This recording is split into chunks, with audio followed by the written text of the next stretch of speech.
Hey friends, I'm Savannah. We're going to go ahead and pick up today with part 2 of our conversation about Judith Neely, the Alabama female serial killer you need to know. We're picking up where we left off with Judith and her husband Alvin, picking up where they left off. So at this point, they're both out of lockup and they're back together, and they vowed revenge on the workers at the youth center who Judith has accused of SAing her while she was there. The two begin to prowl the highways of the South in two separate cars, Alvin in his red Ford Granada and Judith in her brown Dodge. They thought they would be less conspicuous in two cars. Judith could act alone at first, appearing non-threatening and friendly, and Alvin could follow after she'd gained the victim's trust. They used CB radios to communicate, which, if you understand the nature of CB radio, is pretty risky in my opinion. I'm sure they use some kind of coded language, but CB radio is public. Anyone who just happened to be on the same channel would have been privy to their conversation. Anyway, they used it, and his code name was NightRider, and hers was Lady Sundance.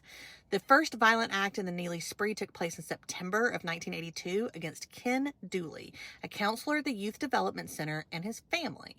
Judith called Ken's home, got Ken on the line, and pretended to be a friend of his wife's. She asked for directions to their home so she could come by and visit while in town. He gave her detailed directions and even told her to look for their cars in the driveway.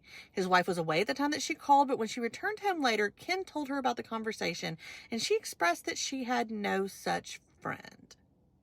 A few days later, while Ken was gone, his wife Sherry got another phone call from Judith. This time, she simply asked if Ken was home but didn't identify herself. Later that night, Judith called back again, got Ken this time, and handed the phone to Alvin. Alvin told Ken, "You've screwed the last girl you're going to screw, and now you're going to pay." And then he hung up. Moments later, Alvin shot up Ken's home, but thankfully, no one was injured. The next day, another Youth Development Center employee, Linda Adair, was also a victim of a violent attack. Late that evening, the Neelys threw a BOMB at their home. Thankfully, they were not injured, and the police were called. As Linda was still being questioned, the phone rang again, and it was Judith with an ominous message. "You'll both DIE before the night is over." We're going to pick up there tomorrow with part 3. If you want a heads up when it's posted, just leave me a comment, and I will respond when it's up. Thank you for watching. Have a beautiful evening.